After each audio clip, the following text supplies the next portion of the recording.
여러분은 살면서 어떤 사랑 이야기를 가장 감동 깊게 만나보셨나요? 우리는 영화나 소설, 혹은 주변 사람들의 이야기를 통해 수많은 사랑을 접하곤 합니다. 애틋한 사랑, 열정적인 사랑, 희생적인 사랑. 그 모든 이야기는 우리 마음에 크고 작은 울림을 남기죠. 하지만 오늘 저는 인류 역사상 가장 위대하고 가장 완전하며 우리의 존재 자체를 뒤흔드는 단 하나의 사랑 이야기에 대해 여러분과 나누고 싶습니다. 이 심오한 이야기 속으로 함께 들어가기 전에 잠시 여러분의 마음을 모아주시면 감사하겠습니다. 만약 이 이야기가 여러분의 마음에 와닿는다면 좋아요와 구독을 통해 이 따스한 빛을 더 많은 분들과 함께 나누는 일에 동참해주세요. 이 작은 행동 하나하나가 누군가에게는 큰 위로와 희망의 씨앗이 될 수 있습니다.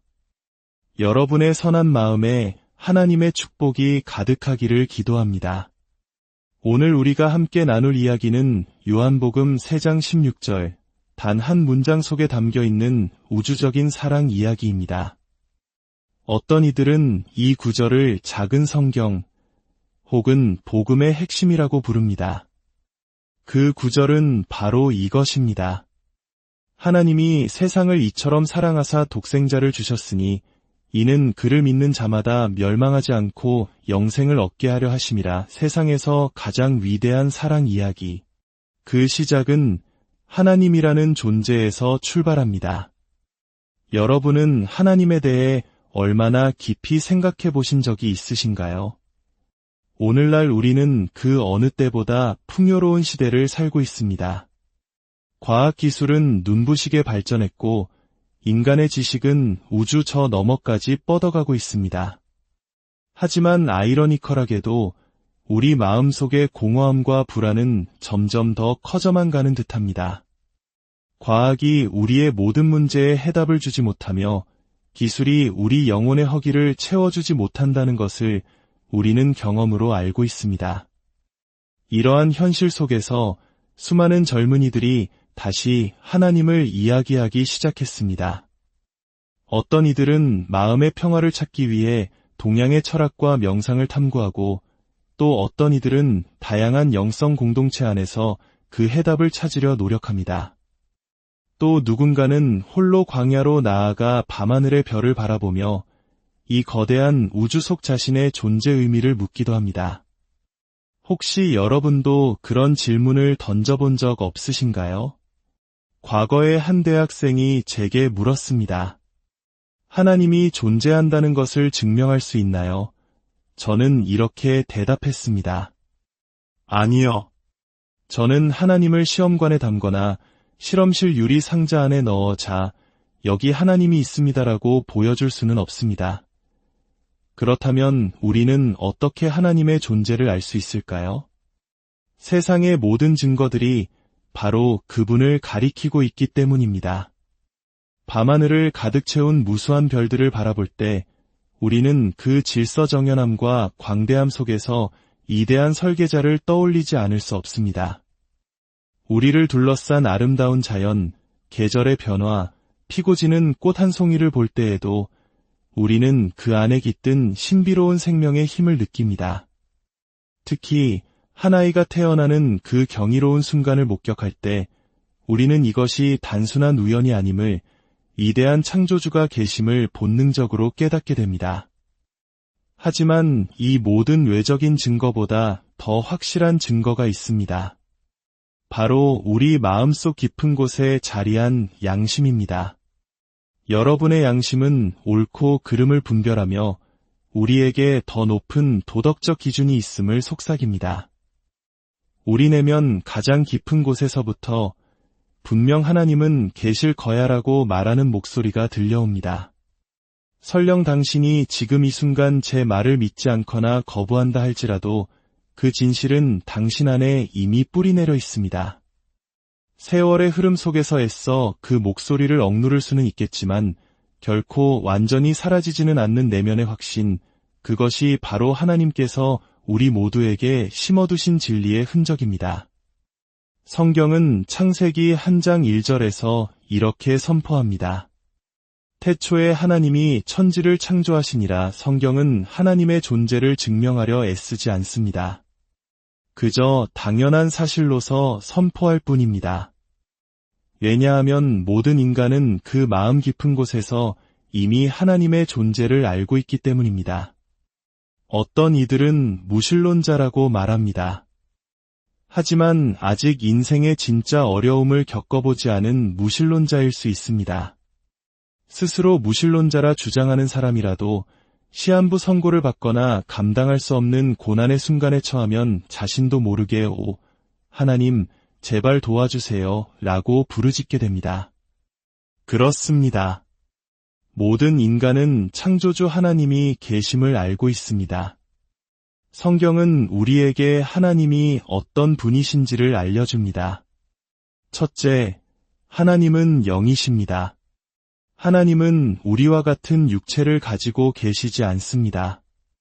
만약 육체가 있다면 한 번에 한 장소에만 계셔야 하겠지만 하나님은 영이시기에 시간과 공간의 제약을 받지 않으십니다. 아프리카에도, 아시아에도, 유럽에도, 그리고 지금 당신이 있는 이곳에도 동시에 함께 하실 수 있습니다. 저 먼 우주의 행성에도, 달 위에도 동시에 계실 수 있는 분입니다. 수많은 전쟁포로들이 절망적인 수용소에서 홀로 고립된 감방 안에서 하나님의 함께하심을 생생하게 체험했다고 고백하는 이유가 바로 이것입니다. 둘째, 하나님은 변하지 않으십니다. 우리가 사는 세상의 모든 것은 변합니다. 유행이 바뀌고 문화가 바뀌고 기술은 하루가 다르게 발전합니다. 특히 우리 한국 사회는 지난 수십 년간 세상 그 어느 곳보다 빠르고 역동적인 변화를 겪어왔습니다. 이렇게 모든 것이 빠르게 변하는 세상 속에서 영원히 변치 않는 존재가 있다는 사실은 우리에게 깊은 위로와 안정감을 줍니다. 성경은 말합니다. 나 여호와는 변하지 아니하나니 수천 년 전에도 그러셨고 지금도 그러하시며 앞으로 올 수만 수억만 년 후에도 하나님은 동일하신 분입니다. 그분은 영원부터 영원까지 존재하시는 분입니다. 그리고 가장 중요한 세 번째, 하나님은 사랑이십니다. 성경은 창세기부터 요한계시록까지 처음부터 끝까지 하나님은 사랑과 자비와 은혜의 하나님이심을 증언하고 있습니다. 그리고 그 하나님의 사랑은 우리 모두를 향해 있습니다. 당신이 누구이든 어떤 삶을 살아왔든 상관없이 하나님은 당신의 머리카락 숫자까지 세실 정도로 당신에게 깊은 관심을 가지고 계시며 당신을 사랑하십니다. 성경 원문인 고대 그리스어에는 사랑을 뜻하는 여러 단어가 있습니다. 육체적이고 감각적인 사랑을 뜻하는 에로스, 친구 사이의 우정과 같은 사랑을 의미하는 필리아가 있습니다. 하지만 신약 성경의 저자들은 하나님의 사랑을 표현하기 위해 이 단어들로는 부족하다고 느꼈습니다. 그래서 그들은 아가페라는 특별한 단어를 사용했습니다. 아가페는 인간적인 차원에서는 찾아볼 수 없는 신적인 사랑입니다. 아무런 조건 없이 대가를 바라지 않으며 자신을 온전히 내어주는 희생적인 사랑입니다. 우리가 인간관계 속에서 경험하는 그 어떤 사랑과도 비교할 수 없는 사랑, 그것이 바로 하나님께서 당신과 저를 향해 가지고 계신 아가페 사랑입니다. 하지만 저는 그런 사랑을 받을 자격이 없는데요. 저는 죄인이고 수없이 하나님의 법을 어겼으며 그분을 실망시켜 드렸습니다. 라고 말할지도 모릅니다. 바로 그 점이 하나님의 아가페 사랑이 위대하고 놀라운 이유입니다. 당신이 어떤 잘못을 저질렀든 얼마나 큰 실패를 경험했든 상관없이 하나님은 바로 그런 당신을 사랑하십니다. 하나님이 세상을 이처럼 사랑하사 여기서 세상은 특정 인종이나 민족, 부자나 가난한 자, 배운 자나 배우지 못한 자를 가리지 않습니다. 흑인, 백인, 황인, 홍인 모두를 포함합니다. 세상의 모든 사람을 하나님은 동일하게 사랑하십니다. 하나님은 당신을 사랑하십니다. 그 사랑이 너무나 커서 하나님은 행동하셨습니다. 독생자를 주셨으니 사랑은 단지 감정이 아니라 행동이기 때문입니다. 하나님은 자신의 가장 소중한 것, 하나뿐인 아들 예수 그리스도를 우리를 위해 내어주셨습니다. 이것이 바로 하나님의 아가페 사랑의 가장 확실한 증거입니다. 왜 이런 엄청난 희생을 하셨을까요? 이는 그를 믿는 자마다 멸망하지 않고 영생을 얻게 하려 하심이라. 이 사랑의 목적은 바로 우리를 멸망에서 구원하여 영원한 생명을 주시기 위함입니다.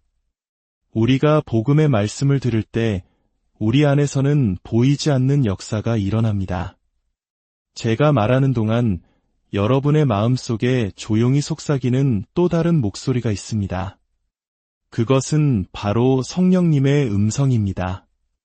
성령님은 우리에게 죄가 무엇인지 깨닫게 하시고 우리에게 예수 그리스도가 얼마나 절실히 필요한지를 알려주십니다. 어쩌면 여러분 대다수는 이미 교회에 다니고 있을지도 모릅니다. 저 역시 과거에 교회에 다니며 청년의 회장까지 맡았던 적이 있습니다. 모든 사람이 저를 훌륭한 신앙인이라고 생각했습니다. 하지만 제 마음 깊은 곳에서는 예수 그리스도를 나의 주님, 나의 구원자로 인격적으로 만나지 못한 채 살아가고 있었습니다. 하나님은 당신을 사랑하십니다. 그리고 그 아들을 우리에게 주셨습니다. 이제 우리가 해야 할 일은 무엇일까요? 첫째, 당신의 죄를 회개해야 합니다. 예수님께서는 회개하라고 명령하셨습니다. 사도 바울 또한 모든 사람이 회개해야 한다고 선포했습니다. 회개란 무엇일까요? 회개는 단순히 미안합니다라고 말하는 것 이상입니다. 회개는 먼저 하나님 앞에서 나의 죄를 인정하고 진심으로 슬퍼하는 것입니다. 그리고 더 나아가 죄가 가득한 삶의 방식에서 완전히 돌아서서 새로운 방향으로 나아가는 삶의 방향 전환을 의미합니다. 이전의 낡은 것들은 지나가고 모든 것이 새롭게 되는 변화, 그것이 바로 진정한 회개입니다.